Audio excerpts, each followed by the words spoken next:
सुहाग और अंदाज अपना अपना सेम डे रिलीज हुई। सुहाग सिल्वर जुबली हुई थी, 25 हफ्ते And now nobody talks about Suhag. And अंदाज अपना अपना नहीं चली थी, और आज वो कल्ट है। एक ऐसी मूवी जिसके शूटिंग के दौरान भाईजान और आमिर खान के बीच रियल लाइफ टेंशन चल रहा था, और आयरॉनिकली मूवी की दोनों फीमेल लीड्स रवीना टंडन और करिश्मा कपूर एक दूसरे से बात तक नहीं करती थी। मैं बात कर रहा हूँ अंदाज अपना अपना की, जो रिलीज के टाइम पर तो प्रोड्यूसर्स के जेब में छेद कर गई, लेकिन जब टीवी पर आई तो मूवी को रिकॉग्निशन मिल गया जो डिजर्व करती थी।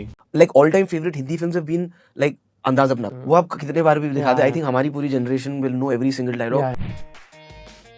घायल, घातक और दामिनी जैसी फिल्में बनाने के बाद director Rajkumar Santoshi serious tone movie से हटकर कुछ अलग बनाना चाहते थे, और फिर उन्होंने सोचा क्यों ना एक फुल फ्लेश्ड कॉमेडी मूवी बनाई जाए। मूवी की शूटिंग 1991 में ये स्टार्ट हो गई थी, लेकिन शेड्यूल इशूज और प्रोडक्शन डिलेज के कारण मूवी को बनाने में 3 साल से ज्यादा का समय लग गया। लेकिन इंटरेस्टिंग बात यह है कि मूवी बिना फुली बाउंड स्क्रिप्ट के शूट हुई थी और बहुत सारे सीन्स सेट पर ही इम्प्रोवाइज किए गए थे। Was it a fully bound script? Everything was on paper? Paper में नहीं था, but it was there in my mind, everything. बहुत लोगों को नहीं पता होगा, लेकिन क्राइम मास्टर गोगो का कैरेक्टर टीनू आनंद प्ले करने वाले थे, बट बाद में इस रोल को शक्ति कपूर को दे दिया गया। और मुझे लगता है कि एक अच्छा डिसीजन था, क्योंकि शक्ति कपूर से अच्छा इस रोल को कोई दूसरा नहीं कर सकता था। शक्तिमान बुद्धिमान हूँ, बल्कि मैं तो पुरुष ही नहीं हूँ। अच्छी कॉमेडी और स्टार कास्ट होने के बावजूद भी मूवी ज्यादा नहीं चली और पिट गई। वैसे तो मूवी के फ्लॉप होने के और भी बहुत सारे रीजंस थे, लेकिन उसी साल सलमान खान की फिल्म हम आपके हैं कौन भी रिलीज हुई थी, और ये भी एक बहुत बड़ा रीजन था जिसके कारण मूवी नहीं चली। I mean, भाई दूसरों की फिल्मों को तो छोड़ो, कभी कभी खुद की फिल्मों को भी नहीं चलने देते।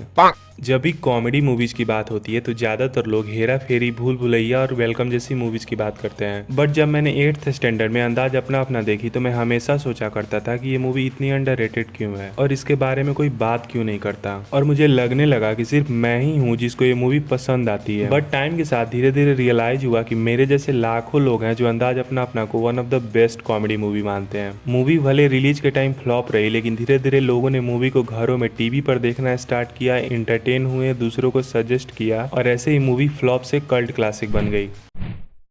अंदाज अपना अपना, जो many people don't know, slapstick comedy है, डायलॉग कॉमेडी है, सिचुएशन कॉमेडी है, वगैरह, तो ये सारे एलिमेंट अंदाज अपना अपना में थे। It's true.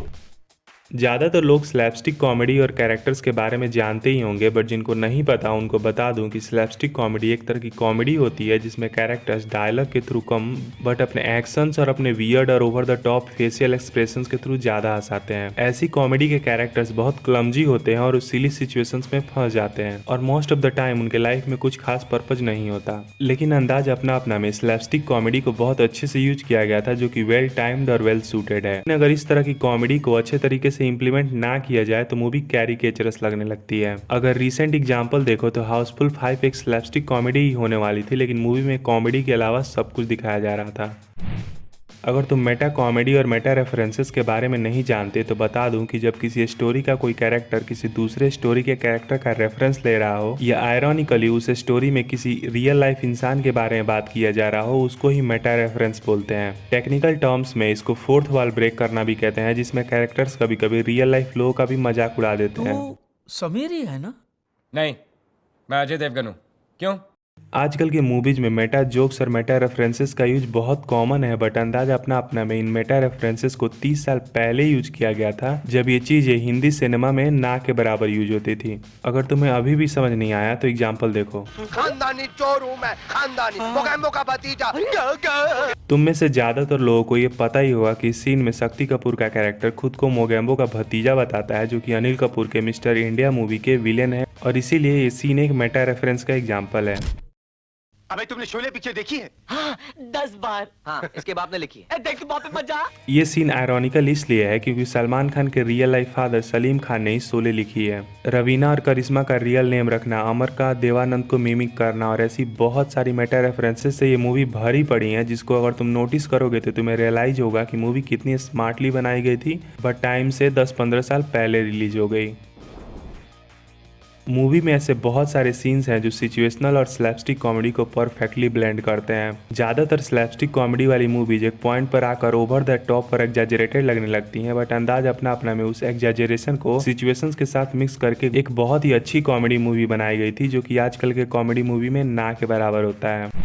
भले मूवी जिस कारण से ही फ्लॉप हुई हो, अच्छी चीजें आज नहीं तो कल और रिस्पेक्ट और अप्रिसिएशन पा ही लेती हैं। सबके पास यूट्यूब और इंस्टाग्राम आ जाने के बाद मूवी के मीम्स, क्लिप्स और वन लाइनर्स बहुत वायरल हुए हैं और हर एज ग्रुप के लोगों ने मूवी को देखा और अप्रिशिएट किया। सलमान और आमिर की केमिस्ट्री, मूवी के मेटा रेफरेंसेस, कैरेक्टर्स की अब्सर्डिटी ने लोगों को काफ़ी एंटरटेन किया और मूवी ने धीरे धीरे ही सही बट रिकॉग्निशन पा लिया जो इसे रिलीज के टाइम नहीं मिला था।